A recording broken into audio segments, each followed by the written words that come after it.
Osama bin லேடனை hand over பண்ணிருங்க அப்படின்றாங்க. காரணம் என்னன்னா, ஒசாமா பின் லேடன் பார்த்தீங்கன்னா அப்ப ஆப்கானிஸ்தான்ல தஞ்சம் புகுந்துட்டாருங்க. தாலிபான் என்ன சொல்றாங்க, இல்ல இல்ல அவரு எங்களுடைய கெஸ்ட், நாங்க ஹேண்ட் ஓவர் பண்ண மாட்டோம் அப்படின்னு சொல்றாங்க. பாகிஸ்தானுக்கு ஒரே குஷிங்க, நம்ம நண்பன் வந்துட்டான், இனிமேல் நமக்கு பிரச்சனை இல்லை. அவன் இவ்வளவு நாள் எங்கேயோ இல்லை, 2001 2021 20 வருஷம் இந்தியாவுடைய இன்ஃப்ளூயன்ஸ் நிறைய இருந்துச்சு, இனிமேல் பிரச்சனை கிடையாதுன்ட்டு பாகிஸ்தான்ல ஒரே கொண்டாட்டம். சைனா, பாகிஸ்தான், அதற்கப்புறம் ஆப்கானிஸ்தான் 3 ஃபாரின் மினிஸ்டர்ஸ்லாம் அன்அஃபிஷியலா மீட் பண்ணியிருக்காங்க. அவங்க மீட் பண்ணிட்டு ஒரு சிலர் சொல்றாங்க, இந்தியாவை வந்துட்டு ஒரு டிப்ளமேட்டிக் இதோடய நிறுத்திக்கணும், ரொம்ப க்ளோஸ் ஆகக்கூடாது. யாரெல்லாம் சைனா பாகிஸ்தான் எக்கனாமிக் காரிடர்ல நீங்களும் சைன் இன் பண்றீங்க, நீங்களும் ஜாயின் பண்ணீங்கன்னா நீங்க இந்தியாவுக்கு எதிரானவர்கள்.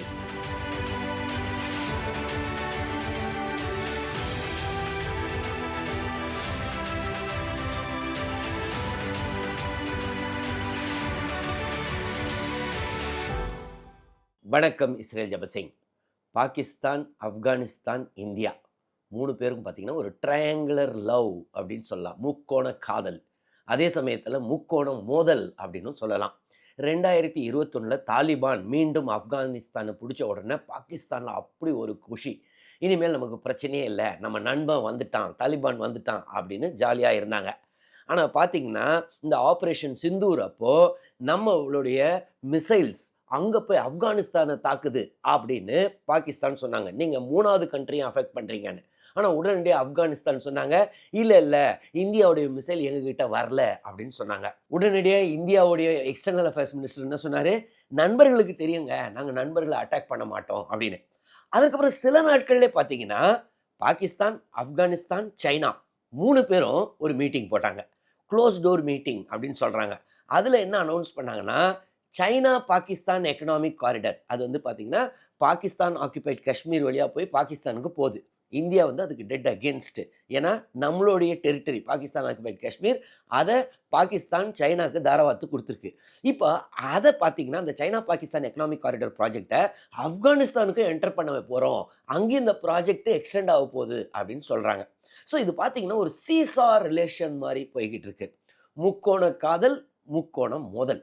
இது எப்படி ஆரம்பிச்சது? காலங்காலமாகவே அப்படி தான் இருக்குங்க. இது எப்படி ஆரம்பிச்சது, எப்படி போய்கிட்டு இருக்கு, தாலிபானை நம்ம நம்பலாமா, இதை பற்றிலாம் இந்த வீடியோவில் நம்ம பார்ப்போம். முதலாவது பார்த்தீங்கன்னா ஆப்கானிஸ்தான் பிரிட்டிஷ் கீழே தான் இருக்குது. 1919 தான் அவங்களுக்கு சுதந்திரம் கொடுக்குறாங்க. அதற்கப்புறம் ஒரு சில ராஜா வருவாங்க, அவங்கள வேற யாராவது அசாசினேட் பண்ணிட்டு இன்னொருத்தர் வருவாங்க. இப்படியே பல ஆட்சி குழப்பங்களோட தான் ஆப்கான் போய்கிட்டே இருக்குது. ஆனால் ஆப்கான் பார்த்தீங்கன்னா ஒரு பியூட்டிஃபுல்லான பிளேஸ் அப்படின்னு சொல்லுவாங்க. ஆனால் எப்பயுமே பிரச்சனைகளில் தான் இருந்திருக்கு. கடைசியில் 1978 1978 கம்யூனிஸ்ட் இன்ஃப்ளூயன்ஸ் வர ஆரம்பிச்சுது. அவங்க ஆட்சியை கவுக்குறாங்க, அவங்க ஆட்சியை பிடிக்கிறாங்க. அதற்கு யார் சப்போர்ட் பண்ணுறா? USSR. So USSR backed government நடக்க ஆரம்பிக்குது. ஸோ இதை எதிர்த்து பார்த்தீங்கன்னா ஒரு முஜாஹிதீன் ஃபோர்ஸை கிரியேட் பண்ணுறாங்க. யார்? பாகிஸ்தானுடைய ஆதரவோட ஆப்கானிஸ்தானில் கிரியேட் பண்ணுறாங்க. அவங்க தான் இப்போ உள்ள தாலிபான்ங்க. ஸோ இந்த யூத் அந்த தாலிபானை வந்துட்டு பாகிஸ்தானுடைய ஐஎஸ்ஐ சீக்ரெட் ஏஜென்சி சப்போர்ட் பண்ணுது. பாகிஸ்தானுக்கு என்ன பயம்னா, இந்த பாருங்கங்க, இந்த யுஎஸ்எஸ்ஆர் பேக்டு ஃபோர்ஸ் இருக்குல்ல, ஆக்சுவலாக யுஎஸ்எஸ்ஆர் தான் ஆள் அனுப்பிச்சாங்க, உண்மையாகவே யுஎஸ்எஸ்ஆர் தான் ஆள் அனுப்பிச்சிருந்தாங்க. அவங்க ஒரு கட்டத்தில் பலூச்சிஸ்தானையும் பிடிக்க திட்டமிட்டிருக்காங்க. ஏன்னா பலூச்சிஸ்தான்றது பாகிஸ்தானுடைய ஒரு பகுதி. ஸோ இதை இப்படியே விடக்கூடாதுன்னு பயங்கரமாக இந்த தாலிபான் முஜாஹிதீனுக்கு சப்போர்ட் கொடுக்குறாங்க. அது இல்லாமல் உடனடியாக சவுதி அரேபியாட்டையும் போகிறாங்க. சவுதியும் நிறையா ஃபண்டு பண்ணுறாங்க இந்த தாலிபான்ஸ்க்கு. யுஎஸ்ஏ கிட்டையும் போகிறாங்க. அமெரிக்காவும் பார்த்திங்கன்னா பயங்கரமான ஃபண்டிங். ஸோ அமெரிக்காவுடைய ஃபண்டிங்கோட தான் தாலிபான் கொஞ்சம் கொஞ்சமாக வளருதுங்க. 1991 பார்த்தீங்கன்னா யுஎஸ்எஸ்ஆர் வந்துட்டு அங்கே டிஸ்இன்டெகிரேட் ஆயிடுது. ஸோ அதற்கப்புறம் என்ன பண்ணுறேன்னா, அவங்க விட்டுட்டு போனோடனே நார்தர்ன் அலையன்ஸ் அப்படின்னு ஒன்று ஃபார்ம் பண்ணுறாங்க. அங்கே உள்ள ஒரு சில ட்ரைபல் மிலிஷியா, அவங்க ட்ரைபல்ஸ் லீடர்ஸ்க்கு என்னென்னா இந்த தாலிபானை விடக்கூடாதுன்னு. ஸோ இப்போ பார்த்தீங்கன்னா நார்தர்ன் அலையன்ஸ்க்கு எதிராக இவங்க திருப்பி இந்த தாலிபான் முஜாஹிதீன்ஸ் சண்டை போடுறாங்க. இப்பயும் பாகிஸ்தானுடைய ஐஎஸ்ஐ சப்போர்ட் பண்ணுறாங்க. சொல்லப்போனால் ஜெனரல் முஷரஃப் வந்துட்டு பாகிஸ்தானுடைய ஃபோர்ஸஸையே நிறைய பேரை அனுப்பிச்சாரு அப்படின்னு சொல்கிறாங்க. அவங்களுடைய பயம் என்னன்னா, நான் ஏற்கனவே சொன்ன மாதிரி இதை விட்டால் பின்னாளில் அவங்களுடைய பலூச்சிஸ்தானும் இவங்க கிட்ட போயிடும் அப்படின்னு. ஸோ இந்த டைம்லலாம் நம்ம நாட்டுடைய ஸ்டாண்ட் என்ன? நம்ம பார்த்தீங்கன்னா அந்த காலத்தில் யுஎஸ்எஸ்ஆரும் நம்மளும் close. So USSR backed government இருந்தப்போ அவங்கள தான் ஆதரித்தோம். அதற்கு அப்புறம் பாகிஸ்தான் வந்து இவங்களை ஆதரிக்கிறாங்கல்ல, அதனால் நம்ம எதிர்த்து நார்தர்ன் அலையன்ஸ்க்கு தான் நம்ம சப்போர்ட் கொடுத்தோம். கடைசியில் நார்தர்ன் அலையன்ஸ் லீடர்ஸ் எல்லாம் பிடிச்சிட்டாங்க, கொண்டுட்டாங்க. 1996 பார்த்தீங்கன்னா தாலிபான் ஆட்சியை பிடிக்குதுங்க. ஸோ ஒரு இஸ்லாமிக் கலிஃபேட் அப்படின்னு ஒரு ஆட்சி நடக்குது. பாகிஸ்தானுக்கு அப்படி ஒரு குஷி, நம்ம நண்பன் நம்மளுடைய கண்ட்ரோலில் இருக்கிறான். ஸோ 1996 2001 வரைக்கும் அவங்களுடைய ஆட்சி போகுது. இந்தியாவுக்கு என்னென்னா total cut off. So Taliban வந்து நம்ம ரெக்கக்னைஸே பண்ண மாட்டோம். தாலிபான் வரக்கூடாதுன்னு தான் நம்ம நார்தர்ன் அலையன்ஸ்க்கு வேறு சப்போர்ட் பண்ணியிருக்கோம். ஸோ இந்த சூழலில் நம்மளுடைய டிப்ளமேட்டிக் சேனல்ஸ்லாம் டோட்டலி க்ளோஸ்டுங்க. இந்த சூழலில் பார்த்தீங்கன்னா நம்மளுடைய கவர்மெண்ட் யார்கிட்ட இருந்துச்சுன்னா, இப்போ பாரதிய ஜனதா கட்சி அடல் பிஹாரி வாஜ்பாய் அவர்கள் தான் பிரதமராக இருந்தார். ஸோ 1999 டிசம்பர் கடைசியில் என்ன நடக்குதுன்னா, IC-814 அப்படின்னு கத்மண்டு, அதாவது நேபாளில் உள்ள கத்மண்டுலேருந்து ஒரு இந்தியன் ஏர்லைன்ஸ் ஃப்ளைட் வந்துட்டு டெல்லிக்கு வர வேண்டியது. அதை கடத்தி அம்ரிட்சருக்கு கொண்டு போகிறாங்க. அம்ரிட்சர்லேருந்து திருப்பி நேராக கந்தஹாரில் போய் இறக்கிறாங்க. ஸோ கந்தஹார் எங்கே இருக்குன்னா ஆப்கானிஸ்தானில். இப்போ தாலிபான் கண்ட்ரோலில் உள்ள கந்தஹாரில் நம்மளுடைய ஃப்ளைட் இருக்குது. என்ன பண்ணுறதுன்னு தெரில. நம்மளுக்கு டைரக்ட் சேனலும் கிடையாது. ஸோ அவங்களோட நெகோஷியேட் பண்ணுறதுக்கும் வாய்ப்பு இல்லை. கடைசியில் அவங்க என்ன சொல்கிறாங்க, தாலிபான்ஸு, எங்களுக்கும் இதுக்கும் சம்மந்தம் இல்லைங்க, நீங்கள் வேணால் கூட்டு போய்க்கலாங்க, அந்த மிலிட்டன்ஸோ டெரரிஸ்ட்டோ நீங்கள் என்ன சொல்கிறீங்களோ அவங்க வந்துட்டு உங்களுக்கு அடிபணிஞ்சிட்டா ஓகே, நாங்கள் ஜஸ்ட்டு மெசஞ்சர் தான் அப்படின்னு சொன்னாங்க. இருந்தாலும் பார்த்தீங்கன்னா ரொம்ப தெளிவாக நம்மளுடைய கமாண்டோஸ்லாம் யாரும் என்டர் ஆகிடக்கூடாதுன்றதுல ரொம்ப கிளியராக இருந்தாங்க அப்படின்னு சொன்னாங்க. கடைசியில் பார்த்திங்கன்னா நம்மளுடைய கவர்மெண்ட்டுக்கு பயங்கரமான ப்ரெஷர். ஏன்னா அந்த டெரரிஸ்ட்டு என்ன கேட்டாங்கன்னா, நீங்கள் வந்துட்டு 3 பேரை ரிலீஸ் பண்ணுங்கள். அவங்களாம் காஷ்மீரில் ஜெயிலில் இருந்தவங்க டெரரிஸ்ட்டு. ஸோ அதில் ஒருத்தர் தான் மசூத் அசார். வேறு வழியே இல்லை. ஏன்னா மக்கள் மத்தியில், அதாவது பேசஞ்சர்ஸோடைய ரிலேட்டிவ்ஸ்லாம் பயங்கர ப்ரெஷர். ஸோ ஒரு கட்டத்தில் பார்த்திங்கன்னா அடல் பிஹாரி வாஜ்பாய் அவர்கள் நம்மளுடைய பிரதமர் என்ன முடிவு பண்ணுறாரு, வேறு வழி இல்லை, இவங்களை ஹேண்ட் ஓவர் பண்ணிடுவோன்னு. ஸோ நம்மளுடைய external affairs minister Jaswant Singh அவர்கள், அவரே வந்துட்டு இந்த 3 பேரையும் கூப்பிட்டுட்டு போயிட்டு கந்தஹாரில் போய் ஹேண்ட் ஓவர் பண்ணுறாரு. அப்போது தாலிபான் தான் அவங்கள எடுத்துக்கிட்டு கடைசியில் நம்மளுடைய பேசஞ்சர்ஸை ரிலீஸ் ஆகுறாங்க. ஸோ பின்னாளில் அந்த மசூத் அசார் தான் பார்த்தீங்கன்னா 2008 மும்பை அட்டாக்கு அவர் தான் மாஸ்டர் மைண்ட் அப்படிலாம் சொல்லுவாங்க. இன்ன வரைக்கும் நம்ம நாட்டில் பிரச்சனைகளுக்கு அவர் முக்கிய காரணம் அப்படின்னு சொல்லுவாங்க. சரி, ஸோ இதற்கு அப்புறம் தான் நம்ம யோசித்தோம், என்னடா இது, நம்மளுக்கு ஒரு டிப்ளமேட்டிக் சேனலே இல்லையே, தாலிபானோட நம்மளால நெகோஷியேட்டே பண்ண முடியலையே, ஆனால் தாலிபானை நம்ம ஆதரிக்க மாட்டோம். இந்த சூழலில் பார்த்தீங்கன்னா தாலிபானுக்கு ஒரு கெட்ட நேரம். என்னென்னா 9/11 அட்டாக், செப்டம்பர் 11 அமெரிக்காவில் உள்ள ட்வின் டவர்ஸை ஒசாமா பின் லேடன் அவருடைய அல் கைதா அமைப்பு வந்து தாக்குறாங்கங்க. ஸோ அதற்கப்புறம் அப்போ பார்த்தீங்கன்னா ஜார்ஜ் புஷ் ஜூனியர், அவர் தான் யூஎஸ் பிரசிடென்ட்டு, அவர் வந்து என்ன சொல்கிறாரு, ஒசாமா பின் லேடனை ஹேண்ட் ஓவர் பண்ணிடுங்க அப்படின்றாங்க. காரணம் என்னென்னா, ஒசாமா பின் லேடன் பார்த்தீங்கன்னா அப்போ ஆப்கானிஸ்தானில் தஞ்சம் புகுத்துட்டாருங்க. தாலிபான் என்ன சொல்கிறாங்க, இல்லை அவர் எங்களுடைய கெஸ்ட்டு, நாங்கள் ஹேண்ட் ஓவர் பண்ண மாட்டோம் அப்படின்னு சொல்கிறாங்க. உடனடியாக இது எப்போ, செப்டம்பர் 11 அட்டாக்குக்கு அப்புறம் இதெல்லாம் நடக்குது. அதற்கப்புறம் அமெரிக்கா வந்துட்டு நேராக வந்து அடித்து காலி பண்ணிடுறாங்க யாரை, தாலிபானை. ஸோ இப்போ பார்த்தீங்கன்னா டிசம்பர் 2001 தாலிபான்னு ஒன்று அங்கே இல்லை, அவங்க வந்து அங்கங்கே சிதறடிக்கப்படுகிறார்கள். ஸோ இப்போ வந்துட்டு அங்கே ஒரு ரூல் கொண்டு வராங்க. ஹமீத் கர்சாய் அப்படின்றவர் தான் பிரசிடெண்ட்டாக ஆறாருங்க. ஸோ நம்ம நாட்டுக்கு இப்போ ஒரே சந்தோஷம், சூப்பர், இனிமேல் நம்ம வந்துட்டு டைரெக்டாக கான்டாக்ட் வச்சுப்போம், ஏன்னா இவ்வளோ நாள் தாலிபான் இருந்தாங்க அப்படின்னு. ஸோ 2001 பார்த்தீங்கன்னா நம்ம கவர்மெண்ட்டு ஏகப்பட்ட இன்வெஸ்ட்மெண்ட் பண்ணுறோம். ஃபஸ்ட்டு அப்பயே பார்த்தீங்கன்னா அடல் பிஹாரி வாஜ்பாய் அவர்களும் பிரதமராக கண்டினியூ ஆகிறாரு 2004 வரைக்கும். அதற்கப்புறம் டாக்டர் மன்மோகன் சிங்கோடைய அரசு 2 டேர்ம் வருது. ஸோ இது பார்த்தீங்கன்னா கண்டினியூஸாக நம்ம நிறைய அவங்களுடைய வெல்ஃபேர் ப்ராஜெக்ட்ஸ்க்கெலாம் இன்வெஸ்ட் பண்ணுறோம். ஏன் அவ்வளோ பண்ணுறோம், காரணம் என்னென்னா, இந்த பாருங்கங்க, தாலிபான் வந்துருச்சுன்னா பிரச்சனை. ஏன்னா பாகிஸ்தானுடைய ஆதரவு யாருக்கு, தாலிபானுக்கு. இப்போ பார்த்தீங்கன்னா ஒரு டெமோக்ராட்டிக் ரூல் இருக்குது, பெட்டர். அதனால நம்ம எவ்வளோ சப்போர்ட் பண்ண முடியும். ஸோ நிறையா ஸ்கூல்ஸு, ஹாஸ்பிட்டல்ஸு, ரோடு, போர்ட்டு இந்த மாதிரி நிறையா அவங்களுக்கு ஹெல்ப் பண்ணோம். ஸோ இந்த மாதிரி போய்க்கிட்டே இருந்துச்சு. கடைசியில என்ன ஆச்சுன்னா, 2021ல மீண்டும் அதுவரைக்கும் யுஎஸ் உடைய ஃபோர்ஸஸ்லாம் அங்க இருந்தாங்க. ஆனா 2021ல அவங்க வந்துட்டு இல்ல, இல்ல நாங்க கிளம்புறோம்னோனே மீண்டும் தாலிபான் அதாவது இந்த வாட்டி பார்த்தீங்கன்னா, ஒரு லைட்னிங் ஸ்பீட்ல வந்தாங்க. படபடன்னு வந்து அடிச்சுட்டு காபூல் வரைக்கும் புடிச்சுட்டாங்கங்க. ஸோ அதற்கு அப்புறம் மீண்டும் நம்ம நாட்டுக்கு தெரியல. இவ்வளோ நாள் நம்ம அந்த ஆப்கானிஸ்தானுக்கு சப்போர்ட் பண்ணோம். இப்ப பார்த்தா மீண்டும் நம்மளுடைய எதிரி வந்துட்டாங்க. தாலிபான். இப்ப என்ன பண்றதுன்னு மீண்டும் நம்மளுடைய எம்பசி ஸ்டாஃப் எல்லாம் வித்ட்ரா பண்ணிக்கிட்டோங்க. பாகிஸ்தானுக்கு ஒரே குஷிங்க. நம்ம நண்பன் வந்துட்டான். இனிமேல் நமக்கு பிரச்சனை இல்ல. அவன் இவ்வளோ நாள் எங்கேயோ இல்ல 2001லேருந்து 2021 20 வருஷம் இந்தியாவுடைய இன்ஃப்ளூயன்ஸ் நெறையா இருந்துச்சு. இனிமேல் பிரச்சனை கிடையாதுன்ட்டு பாகிஸ்தான்ல ஒரே கொண்டாட்டம். ஆனா பிரச்சனை என்னன்னா, இந்த முறை தாலிபான் வந்துட்டு முன்ன மாரி இல்ல. ரொம்ப அசர்ட்டிவா ஆயிட்டாங்க. அவங்க என்ன சொன்னாங்கன்னா, இந்த பாருங்கங்க இந்த பார்டர் உங்களுக்கும் எங்களுக்கும் அதாவது அவங்க சொல்றது யார? பாகிஸ்தான. உங்களுக்கும் எங்களுக்கும் பார்டர்லலாம் நெறைய இஷ்யூஸ் இருக்கு. அதெல்லாம் கிளியர் பண்ணணும் அப்படின்றாங்க. இன்னொன்னு பார்த்தீங்கன்னா, பாகிஸ்தான்ல ஒரு முக்கியமான ஒரு டெரரிஸ்ட் குரூப் இருக்குங்க. அது வந்து தெஹ்ரீக் இ பாக் தலிபான் பாகிஸ்தான். ஸோ இந்த தெஹ்ரீக் இ தலிபான் பாகிஸ்தான்றது தாலிபானோடைய மாரியே சித்தாந்தம் உடையவர்கள்.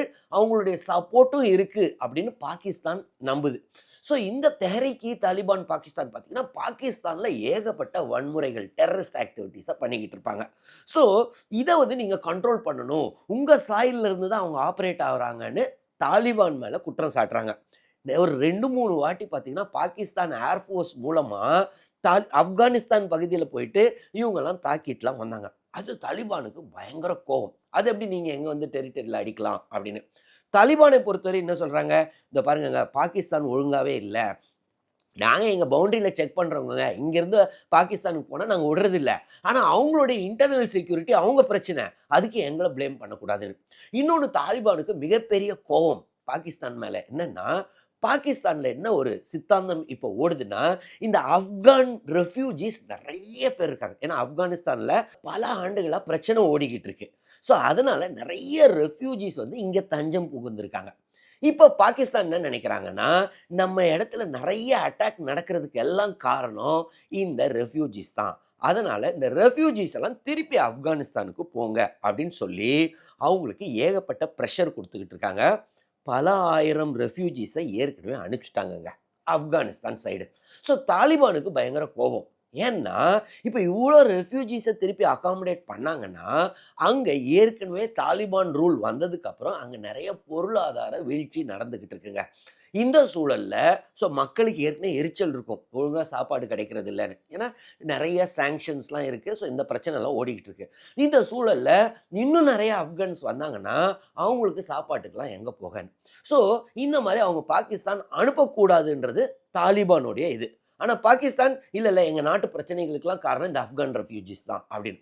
ஸோ இதுவும் பார்த்தீங்கன்னா, அவங்களுக்குள்ள ஒரு இரிட்டேஷன் ஓடிக்கிட்டே இருக்குங்க. ஸோ இந்த டென்யூர்ல பார்த்தீங்கன்னா, நம்ம நாடு ஒரு நல்ல வேலை பண்ணோம். என்னன்னா, தாலிபானோட டோட்டலா கட் ஆஃப் பண்ணாம இருக்கணும். கொஞ்சமாவது டிப்ளமேட்டிக் சேனல்ஸ ஆரம்பிக்கணும். இல்லன்னா, பாகிஸ்தான் அங்க ஊடுருவுறாங்க. அது நமக்கு பிரச்சனை அப்படின்னு முடிவு பண்ணி, இப்ப பார்த்தீங்கன்னா, இந்த வருஷம் ஜனவரி மாசம் நம்மளுடைய ஃபாரின் செக்ரட்டரியும், தாலிபான் உடைய அதாவது ஆப்கானிஸ்தானுடைய தாலிபானுடைய ஃபாரின் மினிஸ்டர் முட்டாக்கி இவங்க 2 பேரும் பார்த்தீங்கன்னா, துபாயில மீட் பண்றாங்கங்க. ஸோ இது பாகிஸ்தானுக்கு மிகப்பெரிய எரிச்சல். என்னடா இது இந்தியாவும் தாலிபான் நம்ம நண்பனாச்சே, அத ஏன் மீட் பண்ற? அப்படின்னு அவங்களுக்கு ஒரு எரிச்சல். ஆனா மீட் பண்ணோம். ஸோ கொஞ்சம் கொஞ்சமா பேக் டோர் டிப்ளோமசியா ஆரம்பிச்சுட்டோம். இந்த சூழல்ல தான் பார்த்தீங்கன்னா, ஆப்பரேஷன் சிந்தூர் ஆரம்பிச்சதுங்க. ஸோ ஆப்பரேஷன் சிந்தூர் அப்போ நம்ம வந்து பாகிஸ்தான் சைட அடிச்சோம். அந்த பெஹல்காம் அட்டாக்குக்கு அப்புறம் நம்ம அவங்கள தாக்குறோம். அப்புறம் அவங்க பதில் தாக்குதல் பண்ணிக்கிட்டு இருக்காங்க. இந்த சூழல்ல ஒரு கட்டத்தில பாகிஸ்தான் என்ன சொல்றாங்கன்னா, "இந்த பாருங்கங்க, இந்த இந்தியா அடிக்கிறது வந்து இந்த மிசைல் வந்து ஆக்சுவலா ஆப்கானிஸ்தான நோக்கி போய்க்கிட்டு இருக்கு. ஸோ 3வது கண்ட்ரியும் டார்கெட் பண்றாங்க. இது ரொம்ப மோசமான விஷயம்." அப்படின்னு சொன்னாங்க. உடனடியா ஆப்கானிஸ்தான் என்ன சொன்னாங்க, "இல்ல, இல்ல, இல்லங்க. எங்க மேலலாம் வரல. இந்தியா எங்கள அட்டாக் பண்ணல." அப்படின்னு. ஸோ இது பாகிஸ்தானுக்கு மிகப்பெரிய எரிச்சலை உண்டு பண்ணியது. அப்பதான் நம்மளுடைய எக்ஸ்டர்னல் அஃபேர்ஸ் மினிஸ்டரும் ரொம்ப சந்தோஷமா, "இதோ பாருங்கங்க, நண்பர்களெல்லாம் நாங்க தாக்க மாட்டோம். எங்களுக்கு தெரியும் யார தாக்கணும்." அப்படின்னு. ஸோ ஒரு மாதிரி இப்போ பாகிஸ்தானுக்கு அந்த டைமில் அப்படி ஒரு ப்ரெஷர் வந்துச்சான். ஒரு சிலர் என்ன சொல்கிறாங்கன்னா, பாகிஸ்தானுக்கு ஒரு பயமே வந்துச்சான். எங்க தாலிபான் நம்ம நாட்டுக்கு, அதாவது இந்தியாவுக்கு அந்த இடத்துல இடம் கொடுத்து வெஸ்டர்ன் சைட்லேருந்து அடிக்க விட்டுருவாங்களோ அப்படின்னு. ஏற்கனவே பாகிஸ்தானுடைய ஈஸ்டர்ன் சைடில் ஆப்ரேஷன் சிந்தூர் மூலமாக நம்ம அவங்கள தாக்கிக்கிட்டு இருக்கோம். அதற்கு அவர்கள் பதில் தாக்குதல் பண்ணிக்கிட்டு இருக்காங்க. இந்த சூழலில் அவங்களுக்கு ஒரு பயம் வந்துச்சான். எங்கே இந்த தாலிபான், ஏன்னா தாலிபானுக்கும் அவங்களுக்கும் இப்போ மிகப்பெரிய பிரச்சனை ஓடிக்கிட்டு இருக்கு. ஸோ அவங்க எங்கே இந்தியாவுக்கு ஆப்கானிஸ்தானில் இடம் கொடுத்து இந்தியன் டிஃபென்ஸ் ஃபோர்ஸஸ்க்கு இடம் கொடுத்தா வெஸ்டர்ன் சைடும் பிரச்சனை ஆரம்பிச்சிடும்னு ரொம்பவே ஸ்ட்ரெஸ்டாக இருந்தாங்களாம். இந்த சூழலில் தான் அமெரிக்கன் பிரசிடென்ட்டான டொனால்ட் ட்ரம்ப் திடீர்னு அனௌன்ஸ் பண்ணுறாரு தன்னுடைய சோஷியல் மீடியா பக்கத்தில், இந்த மாதிரி சீஸ் ஃபயர் வந்துருச்சு. நேற்று இரவு ஃபுல்லாக நம்மளுடைய டீம் வந்துட்டு பாகிஸ்தானோடையும் இந்தியாவோடையும் நெகோஷியேட் பண்ணி அவங்கள ஒரு வழியாக சீஸ் ஃபயரை அனௌன்ஸ் பண்ண சொல்லிட்டோம். இப்போ சீஸ் ஃபயர் அனௌன்ஸ் பண்ணிடுறாங்க அப்படின்னு சொன்னார். உடனடியாக நம்ம நாடும் சீஸ் ஃபயர் அனௌன்ஸ் பண்ணுறோம், பாகிஸ்தானும் அனௌன்ஸ் பண்ணுறாங்கங்க. ஸோ இது முடிஞ்சதுக்கு அப்புறம் பார்த்தீங்கன்னா பாகிஸ்தானுக்கு இது ஒரு ஸ்ட்ரெஸ் ஆயிடுச்சான். இது வந்து தாலிபானை வந்துட்டு இந்தியா யூஸ் பண்ணிடக்கூடாது நமக்கு அகேன்ஸ்டா. மீண்டும் இந்த மாதிரி பிரச்சனை வந்துச்சுன்னா என்ன பண்ணுறதுன்னொன்னே உடனடியாக சைனா, பாகிஸ்தான், அதற்கப்புறம் ஆப்கானிஸ்தான் 3த்தோடைய ஃபாரின் மினிஸ்டர்ஸ்லாம் அன்அஃபிஷியலாக மீட் பண்ணியிருக்காங்க.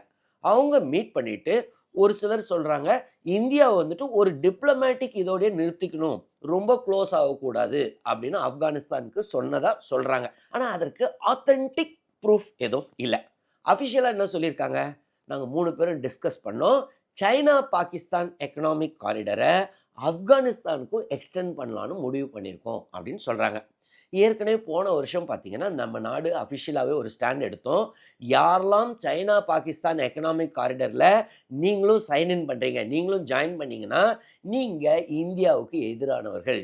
காரணம் என்னென்னா எங்களுடைய டெரிட்டரியில் அது போகுது அப்படின்னு. அதாவது பாகிஸ்தான் ஆக்குபைட் காஷ்மீரில் அந்த சைனா பாகிஸ்தான் எக்கனாமிக் காரிடர் போகுது.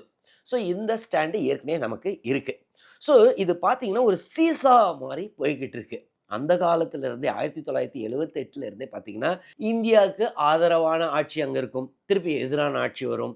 பாகிஸ்தானுக்கு ஆதரவான ஆட்சி வரும், அதற்கு எதிரான ஆட்சி வரும். ஸோ ஒரு மாதிரி சீசாவே போய்கிட்டு இருக்கு. இந்த முறை தாலிபான் வந்தோடனே நம்ம என்ன யோசிச்சோம், அவ்வளோதான் முடிஞ்சுதுன்னு.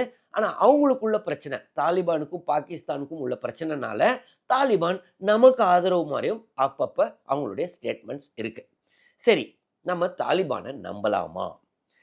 தாலிபானை நம்புறது வந்துட்டு மண் குதிரையை நம்பி ஆற்றுல இறங்குற மாதிரி. ஏன் சொல்கிறேன்னா, இந்த தாலிபானை பொறுத்தவரை யார் அவங்கள கிரியேட் பண்ணுறா? பாகிஸ்தான், யுஎஸ்ஏ ரொம்ப முக்கியமான ரோல். அமெரிக்காவுடைய ஃபண்டிங்கோட தான், ஏன்னா அமெரிக்காவுக்கும் சோவியத் யூனியனுக்கும் ஆகாது. ஸோ அதனால தான் இவங்கள சப்போர்ட் பண்ணுறாங்க 1990களில். ஆனால் கடைசியில் ஒசாமா பின் லேடனுடைய அல்கொய்தா இவங்களை தாக்குறாங்க அமெரிக்காவை. அவங்களுக்கு ஆதரவு கொடுத்து அடைக்கலம் கொடுத்ததே தாலிபான் தான். அதே மாதிரி பாகிஸ்தான் தான் பார்த்தீங்கன்னா அவங்களுடைய ஐஎஸ்ஐயாக இருக்கட்டும், அவங்களுடைய சோல்ஜர்ஸை வச்சு பயங்கரமான சப்போர்ட் கொடுத்தாங்க. ஆனால் கடைசியில் பார்த்தீங்கன்னா இப்போ பாகிஸ்தானுக்கும் தாலிபானுக்குமே ஏகப்பட்ட பிரச்சனை ஓடிக்கிட்டு இருக்கு. ஸோ இந்த சூழலில் இப்போ தாலிபான் வந்து ரொம்ப ஆப்பர்ச்சுனிஸ்டிக்காக யூஸ் பண்ணிக்கிறாங்க 2 கண்ட்ரியும். ஸோ அதற்காக நம்ம நம்பாமவும் இருக்கணுமா? அப்படியும் கிடையாது.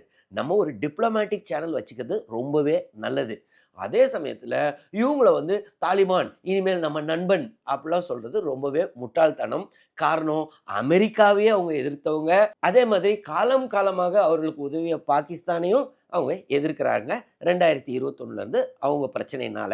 ஸோ இது பார்த்தீங்கன்னா இந்தியா, பாகிஸ்தான், தாலிபான், அதாவது ஆப்கானிஸ்தான் 3ம் பார்த்தீங்கன்னா முக்கோண காதல் மாதிரி. 2 கண்ட்ரி சேர்ந்துச்சுன்னா அடுத்த கண்ட்ரிக்கு எரிச்சல் வந்து அவங்க சேர பார்ப்பாங்க.